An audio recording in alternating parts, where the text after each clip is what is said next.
नमस्ते, यहाँहरूलाई पुनः स्वागत छ वासे टकको दोस्रो एपिसोडमा। म आज तपाईहरुलाई आजभन्दा 5 वर्ष अगाडिको एउटा घटना सुनाउन गइरहेको छु। आजभन्दा 5 वर्ष अगाडि म यात्राकै क्रममा तातोपानी नुहाउने र त्यहाँको चाहिँ दृश्यहरूलाई चाहिँ मेरो क्यामेरामा कैद गर्ने भनेर म एक्लै स्लो ट्राभल गरिरहेको थिएँ। बिहानको खाना खाएर 10 बजेतिर म त्रिपुरेश्वरबाट गाडी चढेँ र हाम्रो गाडी तातोपानीतर्फ थियो। झन्डै दिउँसोको 4 बजे थियो होला। हामी 12 बिसे पुग्यौँ। 12 बिसे पुगेपछि गाडीले खाजा खान भनेर एकछिन त्यहाँ रोक्यो। खाजा खानलाई होटेलमा बस्ने क्रममा मभन्दा पछाडिपट्टि सिटमा बस्ने एकजना महिला पनि मेरै टेबलमा चाहिँ आएर बस्नुभयो। मैले उहाँसँग सामान्य परिचय मात्र गरेँ। कहाँ जाने हो भनेर चाहिँ सोध्दा उहाँले तातो पानी हिँडेको भन्नुभयो। म पनि तातो पानी नै गएको थिएँ। सामान्य परिचयपछि फेरि हामी गाडीमा बसेर तातो पानीतर्फ गाडी अगाडि बढ्यो। गाडी अगाडि बढिरहेको थियो। जति जति गाडी तातो पानीतर्फ बढिरहेको थियो, हाम्रो गाडीको सिटहरू खाली हुँदै थियो। सायद हाम्रो सँगै यात्रा गर्ने यात्रीहरूको गन्तव्य आइरहेको थियो होला। प्रत्येक आफ्नो गन्तव्यमा आइपुग्दाखेरि उहाँहरू चाहिँ गाडीबाट ओर्लनुहुन्थ्यो। त्यसै क्रममा म बसेको सिट पनि खाली भयो। म बसेको सिट खाली हुने बित्तिकै उक्त महिलाले मेरो सिटमा बस्न आउनलाई चाहिँ अनुमति माग्नुभयो। मैले यसो हेरेँ, अगाडि क्याबिनमा पनि खाली थियो। अनि मैले जिस्केर अगाडि क्याबिनमा पनि त खाली छ सिट, तपाईँ त महिला पर्नुभयो, महिलाहरू त प्राय अगाडि क्याबिनमा ड्राइभरको छेउमा बस्न चाहनुहुन्छ, त्यहाँ पनि सिट खाली छ, तपाईँ चाहनुहुन्छ भने त्यहाँ गएर बस्न सक्नुहुन्छ भनेर मैले जिस्केँ। उहाँले त्यसको जवाफ मलाई के दिनुभयो भने, मलाई ड्राइभर र पुलिस भनिसकेपछि मलाई पटक्कै मन पर्दैन भनेर चाहिँ उहाँ रिसाउनु भयो। त्यसपछि ठिकै छ, आउनुहोस् न त बस्नुहोस् भनेर मेरै सिटमा बस्ने अनि हामी बसेको गाडी बिस्तारै बिस्तारै तातो पानी नजिकिँदै थियो। केही अगाडि पुग्ने बित्तिकै गाडीको टायर पङ्चर भयो। गाडीको टायर पङ्चर भयो। त्यस पश्चात गाडीको चाहिँ हामीसँग त्यहाँ चाहिँ स्पेयर टायर रहेनछ। त्यही टायरलाई चाहिँ रिपेयर गरेर फेरि हामी अगाडि बढ्नुपर्ने अवस्थामा आयो। गाडी रोकियो। खलासीले गाडीको टायर खोल्न थाल्यो र त्यही नजिकै केही पर टायर रिपेयर गर्ने ठाउँ रहेछ, लगेर रिपेयर गर्न थाल्यो। हामी त्यतिकै गफ गर्दै बसिराख्यौँ। अनि फेरि लगभग 1 घन्टापछि टायर रिपेयर गरेर सकियो। गाडी फेरि तातो पानीतर्फ। झन्डै रातिको 10 बजे थियो होला। हामी तातो पानी पुग्दाखेरि सबैजना गाडीबाट ओर्लियौँ। तातो पानीमा ओर्लिँदाखेरि हामी धेरै थिएनौँ, 10-12 जना मात्रै थियौँ हामी। त्यहीँ अगाडि रहेको होटेलमा चाहिँ हामीले बस्ने निर्णय गऱ्यौँ। त्यहीँ होटेलमा बस्नको लागि यसो त्यहाँको होटेलवालासँग चाहिँ हाम्रो कुराकानी गर्ने क्रममा उहाँले सायद हामीलाई सँगै आएको मान्नुभयो कि थियो, होइन, तपाईँहरूलाई एउटै कोठा हुन्छ भनेर सोध्नुभयो। अनि हामीले होइन, हामी सँगै आए तापनि हामी अलग अलग आएका छौँ, होइन, त्यसको लागि हामीलाई अलग अलग कोठा चाहिन्छ भन्ने कुरा भइसकेपछि हामीसँग अन्य अरू पनि यात्रीहरू हुनुहुन्थ्यो। उहाँहरूले पनि आफ्नो आफ्नो रोजाइको कोठा लिएर बस्नुभयो। त्यसै क्रममा मैले चाहिँ के भने भन्दा, मलाई सबैभन्दा सस्तो कोठा कुन छ मलाई त्यही दिनु होला। मलाई खासै कोठाको त्यस्तो आवश्यक पर्दैन, होइन भनेर भनिसकेपछि मलाई चाहिँ 800 को एउटा कोठा दिनुभयो। अनि उक्त महिला चाहिँ उता मेरै कोठाको अगाडिपट्टि 1500 को कोठा लिएर चाहिँ बस्नु। कोठामा गएपछि केही फ्रेस भएपछि हामी खाना खानलाई फेरि तल झऱ्यौँ। खाना खाने क्रममा सामान्य कुरा भयो। उहाँले सोध्नुभयो मलाई, होइन, तपाईँ के गर्नुहुन्छ, के को लागि आउनुभएको? मैले पनि भने म यात्रा गर्न एकदम मन पराउँछु, म एक्लै यात्रा गर्नलाई एकदम मेरो भित्रीदेखिको चाहना, सोलो ट्राभल गर्छु भनेर मैले भनिसकेपछि उहाँले चाहिँ तपाईँ लाउरे हो भनेर सोध्नुभएको थियो। होइन, म लाउरे होइन, म यात्रा गर्छु, ठाउँ ठाउँको भिडियोहरू खिच्छु र म भिडियोहरू पोस्ट गर्छु। मेरो एउटा च्यानलमा म यो प्रकृतिसँग रमाउन चाहन्छु र प्रकृतिसँग रमाउँदाखेरि मैले मेरो क्यामेरामा कैद गरेको भिडियोहरू चाहिँ म मेरो च्यानलमा राख्छु भनेर हाम्रो यो सामान्य परिचय। त्यसपछि उहाँले मलाई होइन तपाईँको रोजगार के छ, के गर्नुहुन्छ भनेर सोध्दै हुनुहुन्थ्यो। होइन म केही छैन, म केही पनि गर्दिनँ, बस म कहिलेकाहीँ यसो समय मिल्दाखेरि घुम्छु, होइन एकदम बजेट ट्राभल गर्छु। मलाई यात्रा गर्दाखेरि त्यस्तो कुनै सुविधायुक्त ठाउँहरू होइन, अलिकति सुविधायुक्त अलि खानाहरू त्यस्तो केही पनि चाहिँदैन। मलाई बस भोक लाग्दा खान पाए हुन्छ र निन्द्रा लाग्दा सुत्न पाए हुन्छ। म त्यसरी बजेट ट्राभल गर्छु भनिसकेपछि अनि खानासाना खाइसकेपछि हामी आफ्नो आफ्नो कोठामा सुत्। बिहान झन्डै 5 बजे थियो होला उठ्दाखेरि। अनि उठेर हामी सँगै तल काउन्टरमा आएर चाहिँ बसेर चिया पियौँ। होइन चिया पिइसकेपछि मेरो उद्देश्य भनेको तातो पानीको दृश्यहरू देखाउनु मात्र थिएन, म तातो पानीमा पनि गएर म आफू पनि नुहाउनु।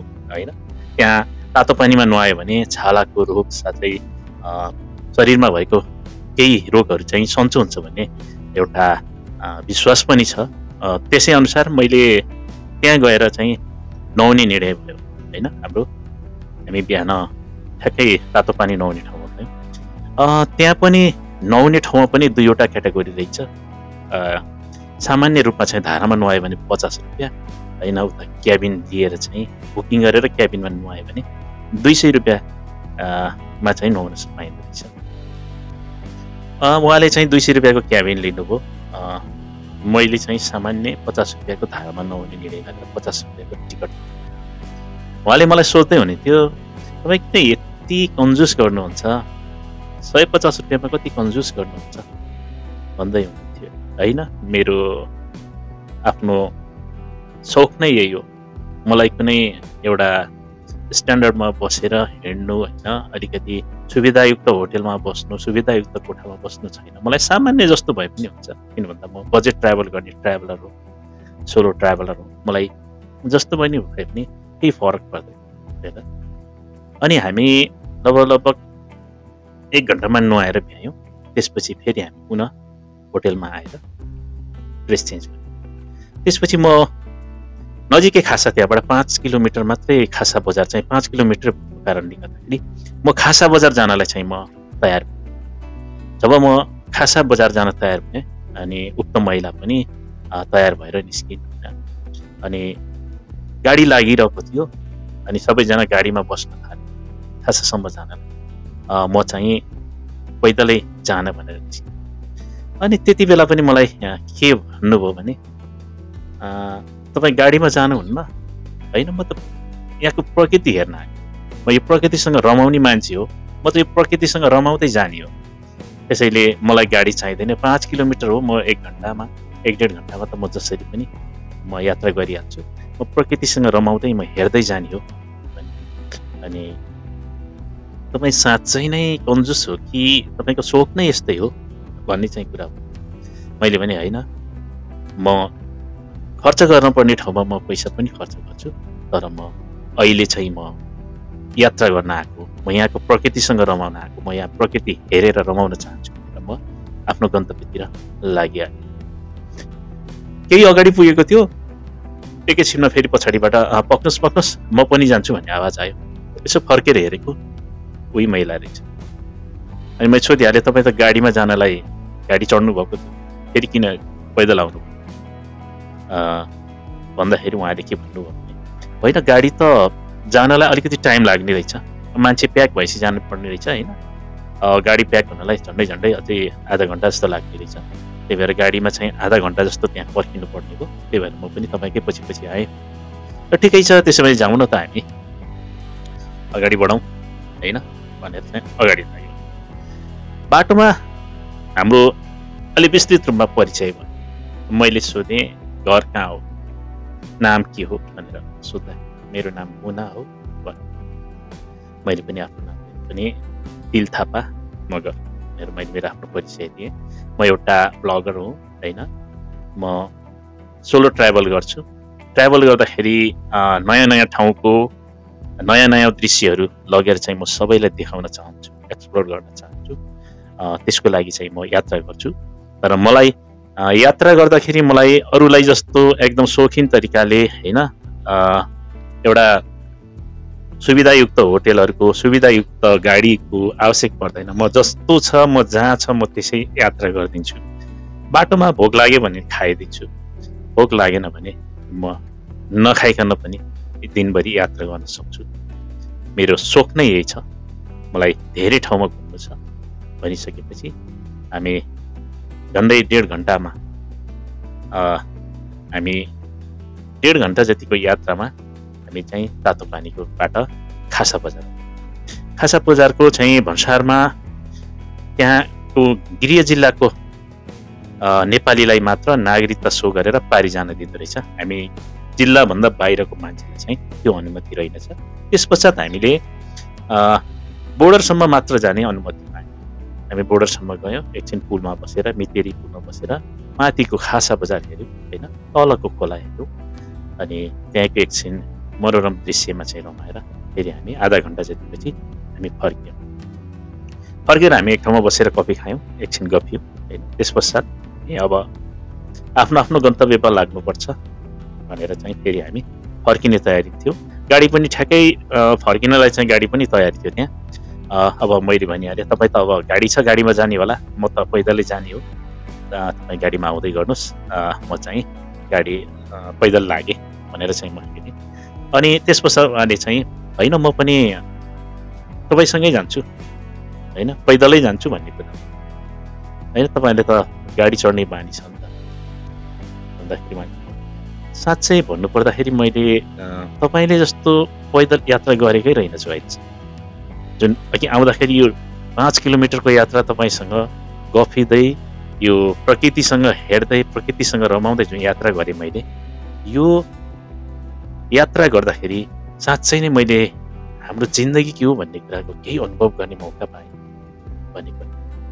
त्यसो भए ठिकै छ, जाउँ फेरि सँगै जाउँ, सँगै यात्रा गरौँ। फेरि हामी अगाडि बढ्दै थियौँ। खै के लाग्यो उहाँलाई, मलाई खै के जस्तो लाग्यो। उहाँले भित्रैदेखि चाहिँ सोध्नुभयो होइन, तपाईँ के गर्नुहुन्छ वास्तव, तपाईँको रोजगार के छ, के को लागि आउनु। मेरो उत्तर त्यही थियो, म एउटा प्रकृतिसँग रमाउने मान्छे, म प्रकृतिलाई चाहिँ जुन प्रकृतिमा म रमाउँछु त्यो प्रकृतिलाई अन्य पर्यटकलाई पनि देखाउन चाहने मान्छे, ताकि भोलि मेरो भिडियोहरू हेरेर धेरै पर्यटकहरू नेपालमा आओस्। हाम्रो बाह्य पर्यटकदेखि लिएर आन्तरिक पर्यटक पनि नेपालको यात्रा गरोस्, हरेक ठाउँमा पुगेर यात्रा गर्न सिकोस् भन्ने मेरो चाहना छ। भनिसकेपछि मलाई पनि एकदमै खुल्दिली लागेर मलाई पनि सोध्न मन लाग्यो कि तपाईँ को हो? नाम त मैले हिजै थाहा पाइसकेँ, नाम त मुन। तर तपाईँको काम के त? तपाईँ के को लागि तातो पानी आउनुभयो सोध्न मन। मैले सोधेँ तपाईँ एक्लै किन आउनुभयो त्यहाँ? म त ट्राभल हो, म सोलो ट्राभल गर्ने, म ट्राभलर हो, म एउटा यात्री हो, म एकल यात्री। तर तपाईँ एक्लै कसरी आउनुभयो भन्दाखेरि होइन, एकजना दाईसँग आएको थिएँ 3 दिनको बुकिङमा, दाई बाटेबाट फर्किनु। मलाई अचम्म लाग्यो, 3 दिनको बुकिङमा मान्छे कसरी 3 दिनको बुकिङमा आउँछ हो? कुरा गहिरो थियो। फेरि मलाई कोट्याउन मन लाग्यो। म फेरि सोधेँ 3 दिनको बुकिङमा कसरी आउनु?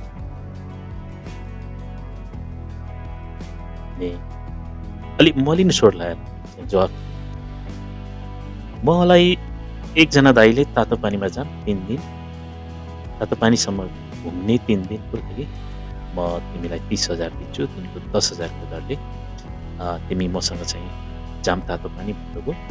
त्यसरी चाहिँ 3 दिनको बुकिङमा चाहिँ लाग्नुभयो। तर दाइ चाहिँ अचानक हामी बिच बाटैमा आउँदाखेरि आमा बिरामी हुनुहुन्छ भन्ने खबर पाएपछि दाइ फर्किनुभयो। अनि मैले सोचेँ चिना जानीको मान्छे हो त? होइन, मेरो ग्राहक हो, एउटा महिलाको ग्राहक। मलाई अचम्म लाग्यो, तपाईको काम चाहिँ के हो? उहाँले अलि अकमकाउँदै, साँच्चै भन्नु पर्दाखेरि तपाईलाई अप्ठ्यारो लाग्छ होला, तर म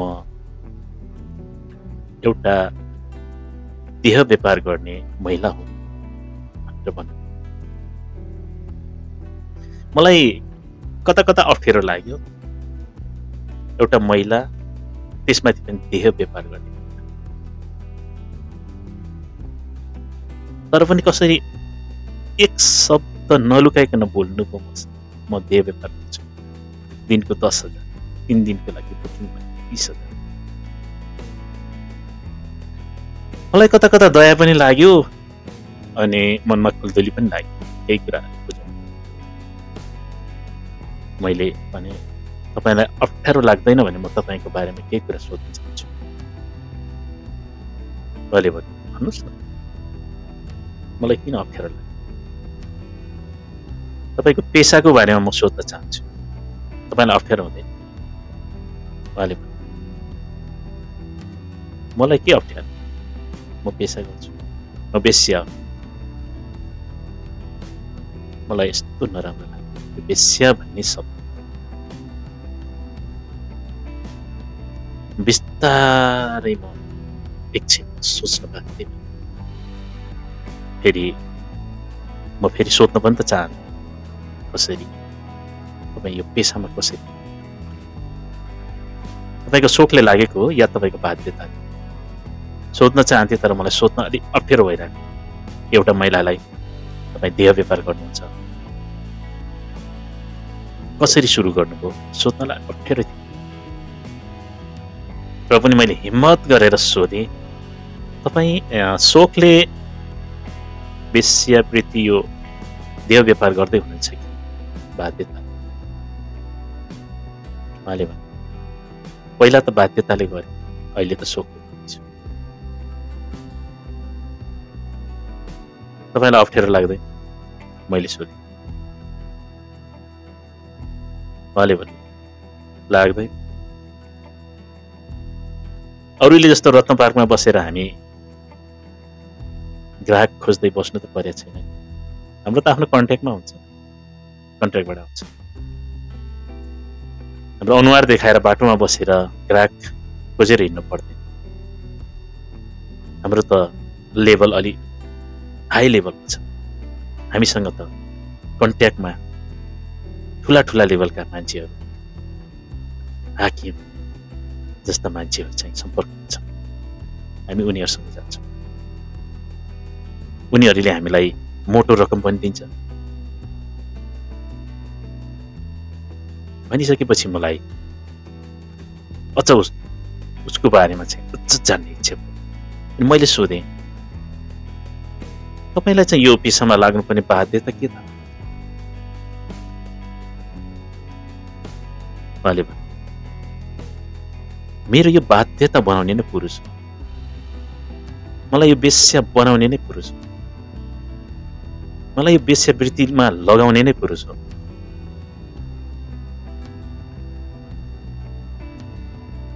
उहाँले भन्नुभयो, म भर्खरकै थिएँ, क्याम्पस पढ्दै थिएँ। एकजना पुलिससँग प्रेम भयो, गाउँमै।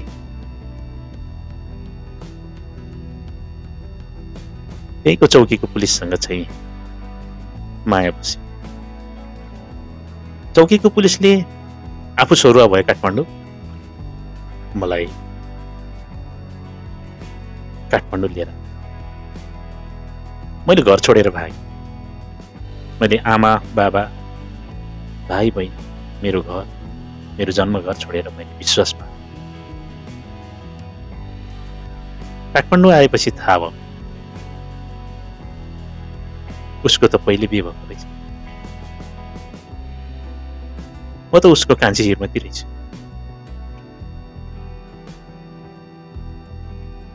थाहा पाएपछि, उसको जेठी श्रीमतीले थाहा पाएपछि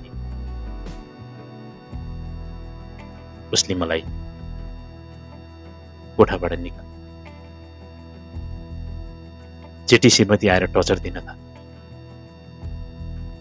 त्यसपछि उसले पनि साथ दिन छाड्यो। म बाध्य भएर त्यहाँबाट निस्किनु पर्यो। त्यसपछि उसले मलाई एकजना ट्याक्सी ड्राइभरसँग चाहिँ बस्ने व्यवस्था मिलाइ।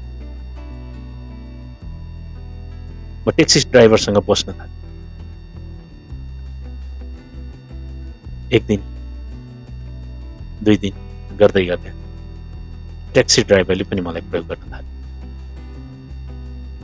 मैले एकदम उसलाई पनि सुनाएँ, म त तिम्रो कान्छी श्रीमती हुँ, जेठी त हुन सकेन, कान्छी श्रीमती सँगै बसेको ट्याक्सी ड्राइभरले मलाई हात पात्यो। अनि उसले मलाई, ड्राइभर होइन तै उस्तो, त्यो मेरो साथी हो, त्यसले यस्तो गर्नै सक्दैन, तै उस्तो, तैँले मेरो साथीलाई आरोप लाउने भनेर उल्टो मलाई नै गाली गर्न थाल्यो। म एउटा कुमारी केटी, 2वटाबाट चाहिँ मेरो अस्तित्व लुटिसक्यो। त्यसपछि म त्यहाँबाट भागेँ।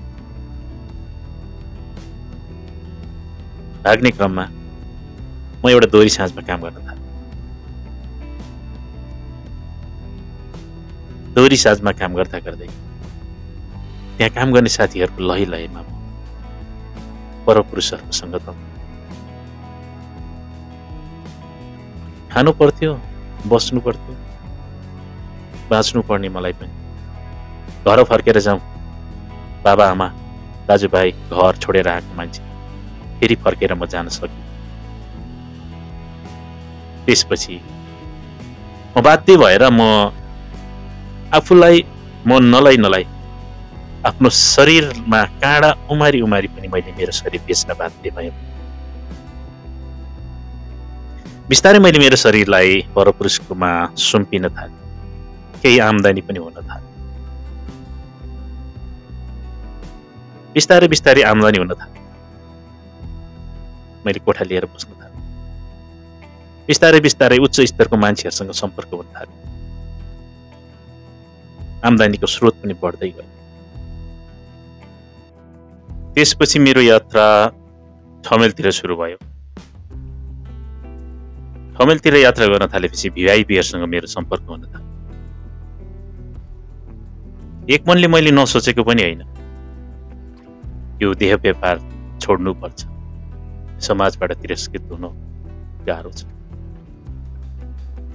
तर फेरि उही त हो नि, पापी पेटको सवाल, खानै पर्यो, बाँच्नै पर्यो। बाध्य भएर मैले यो पेसालाई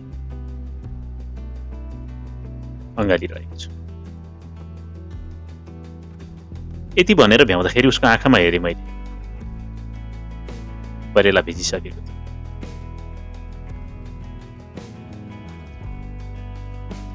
उसको कुरा सुन्दै अगाडि बढ्दाखेरि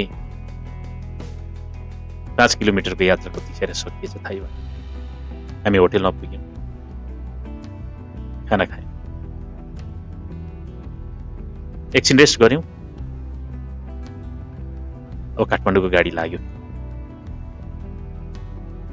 हामी आफ्नो सामान प्याक गरेर काठमाडौँतर्फ लाग्यौँ। बाटोमा मैले धेरै कुराहरू गर्न चाहन्थेँ, तर मैले केही भन्नै सकेँ, केही गर्न सकेँ, केही बोल्न सकेँ, केही खोल्नै सकेँ।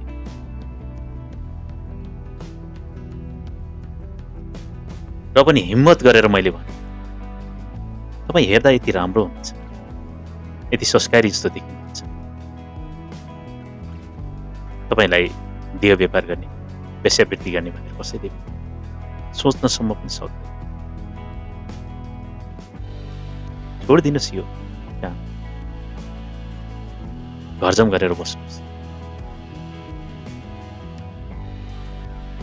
भनेर सम्झ। एकछिन त बोलेन। त्यसपछि मतिर फर्केर, ठिकै छ नि, म छोडिदिन्छु, देह व्यापार वेश्यावृत्ति सबै छोडिदिन्छु। म घरजम गरेर पनि बस्न चाहन्छु। तपाईँ मलाई स्वीकार्नुहुन्छ? म त झस्किएँ।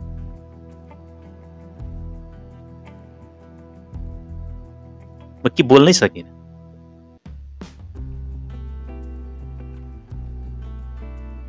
अनि मलाई फेरि हो सबैलाई भन्न सजिलो छ, स्वीकार्न गाह्रो छ। यो समाजले मलाई अब स्वीकार्दैन। छोड्न त मैले पनि चाहेको हो। यो समाजले मलाई अब पहिलाको जस्तो स्वीकार गर्दैन। त्यसपछि म पनि चुप लागेर झ्यालतिर फर्केर बसेँ। मनभरि सोचेँ, कस्तो विडम्बना हो एउटा नारीलाई। जुन पुरुष र जुन समाजले वेश्यावृत्ति बनाए, वेश्या बनाए, ऊ अब छोडेर फेरि म निरन्तर बाँच्छु भन्दा पनि एउटा बाँच्न सक्ने आधार छ, बाँच्न सक्ने कुनै बाटो छ। मनमा धेरै कुराहरू खेले। म झ्यालबाट बाहिरको प्रकृति हेर्दै रमाउँदै गएको मान्छे, त्यही बाटो फर्किँदाखेरि त्यही प्रकृतिसँग उराट लाग्दो नरमाइलो भएर फर्किए।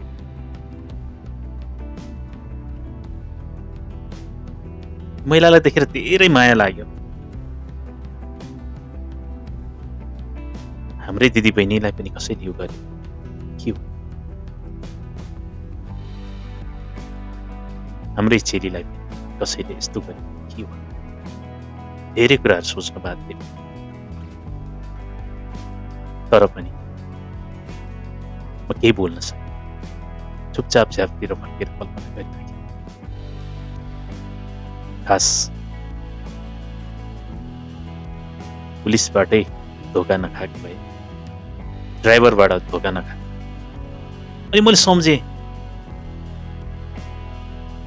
जाँदाखेरि ड्राइभरको क्याबिनमा बस्नु भन्दाखेरि किन माने?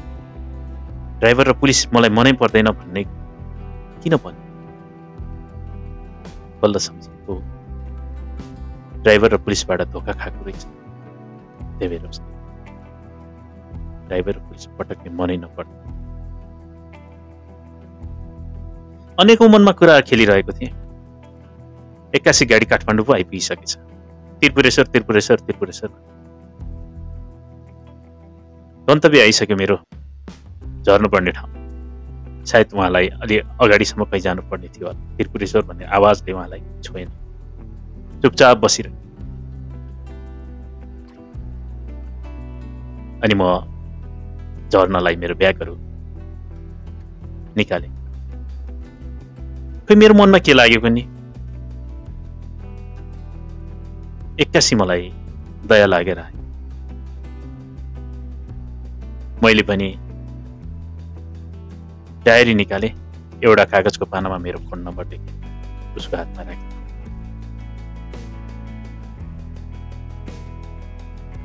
अनि एक शब्द बोलेर निस्केँ,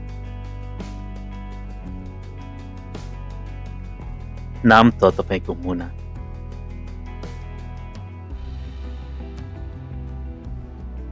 जब तपाईको जिन्दगीले यो देह व्यापार छोडेर एउटा नयाँ जिन्दगीको सुरुवात गर्नुहुन्छ, जब यो समाजमा पच्न सक्ने बनेर नाम जस्तै एउटा मुना बनेर पलाउनुहुन्छ,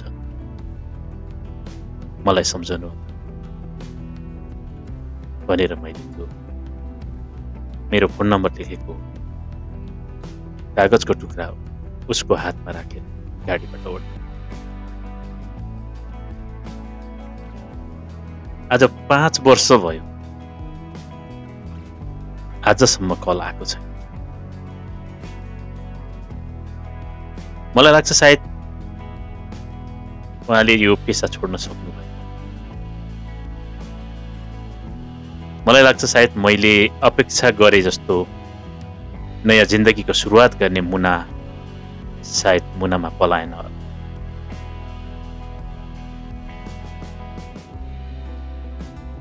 एउटा महिलालाई हाम्रो समाजमा जिउन कति गाह्रो छ।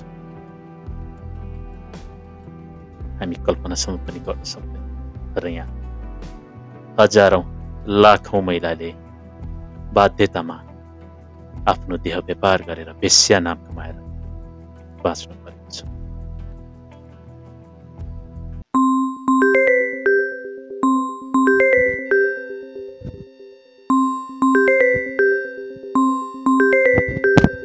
हेलो हेलो टिल सर, नमस्ते। मैले चिनिनँ नि, को बोल्नुभयो? मामुना।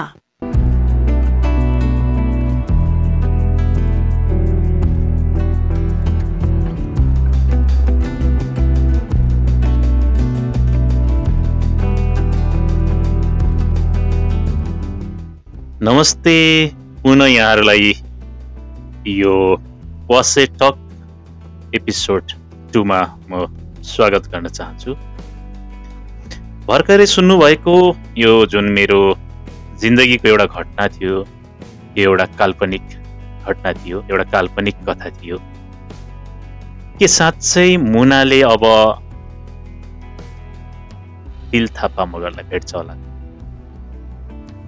अथवा तिल थापा मगरले साँच्चै मुनालाई भेट्न जान्छ होला, अथवा मुना र तिलको जिन्दगी अगाडि बढ्छ होला। तपाईलाई के लाग्छ? अगाडि बढ्नुपर्छ भन्ने लाग्छ कि आफ्नो आफ्नो जिन्दगी जिउनुपर्छ भन्ने लाग्छ कि मिलेर जिन्दगी अगाडि बढाउनु पर्छ भन्ने लाग्छ कि मुनाले देह व्यापार छोडेर आइसक्यो, अब साँच्चै मिलन होला, के हुनुपर्छ? तपाईको मनमा लागेको कुराहरू तल कमेन्टमा कमेन्ट गर्नु न। र यो एउटा काल्पनिक कथा थियो, तपाईहरुलाई कस्तो लाग्यो? राम्रो नराम्रो जे जस्तो लागे पनि सल्लाह सुझाव प्रतिक्रिया दिन नभुल्नु। हो, साँच्चै नै हाम्रो समाजमा दुई थरीको वेश्याहरू छ। एउटा नामको वेश्या, एउटा अर्को कामको वेश्या। जबसम्म नामको वेश्या बन्दैन नि, तपाईलाई यो गिद्धे नजरको समाजले एक लुछेर खाएर तपाईलाई वेश्या बनाउँछ। तपाईको चरित्रको हत्या गरेर तपाईलाई वेश्या बनाउँछ। तपाईलाई वेश्या बन्न बाध्य बनाउँछ। एकले लुचेर खान्छ, उसले छोड्छ, फेरि अर्कोले लुचेर खान्छ, फेरि अर्कोले लुचेर खान्छ। जबसम्म तपाईँ नामको वेश्या बन्नुहुन्छ तबसम्म तपाईलाई गिद्धहरूले खोजी खोजी खोजी खोजी खान्छ। अनि ऊ बाध्य भएर कामको वेश्या बन्न सुरुवात हुन्छ। जब कामको वेश्या हुन्छ तपाईलाई समाजले तिरस्कार गर्छ। एउटा वेश्याको नाम हुन्छ, समाजले तिरस्कार गर्छ। अनि उसले फर्केर एउटा सामान्य जीवन जिउनेसम्म पनि कुनै बाटो पाउँदैन भन्ने कल्पनामा रचिएको एउटा सानो काल्पनिक कथा थियो। वास्तवमा मेरो घटना नभइकन मैले कल्पना गरेको एउटा काल्पनिक घटना थियो। तपाईहरुलाई के कस्तो लाग्यो? सल्लाह सुझाव र प्रतिक्रिया दिन नभुल्नुहोला। र तपाईहरुलाई मनमा लागेको कुराहरू अझ यो कथा अगाडि बढ्नुपर्छ भन्ने लाग्छ भने पक्कै पनि कमेन्ट गर्नुहोला भन्दै आजको एपिसोडबाट भने म बिदा चाहन्छु। यहाँको दिन शुभ रहोस्। Have a nice day.